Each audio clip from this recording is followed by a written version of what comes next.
Grace has found me just as I am. Have you ever wondered why sound touches the deepest part of your soul? Because sound is not just sound. Sound is a spirit wearing vibration as a disguise. Every frequency comes from a source, and every source carries intention. Evil doesn't appear with horns.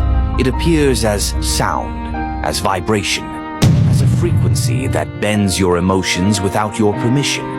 Evil speaks in distortion, in rhythms that feed fear, addiction, emptiness, and chaos. It slips into your vibration, rewires your feelings, and makes its home inside your spirit before you even realize it. But God speaks in alignment. God's vibration is clarity, peace, direction, strength. God's frequency doesn't force itself. It awakens you. It elevates you.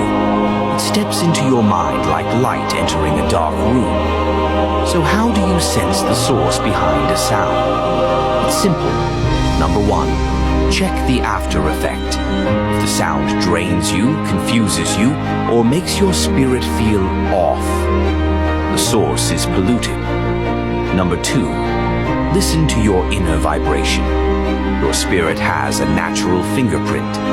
Whenever a frequency does not match your divine identity, your inside will shake. Number 3, track the direction the sound pushes you.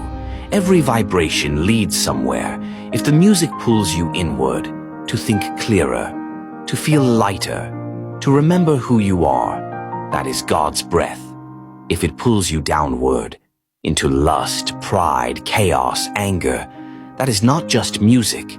That is a spirit hiding inside a beat. Because in this world, every sound is a doorway, every vibration is a messenger, and every messenger has a master. Some masters want your freedom. Some masters want your destruction. So from today, don't just listen with your ears.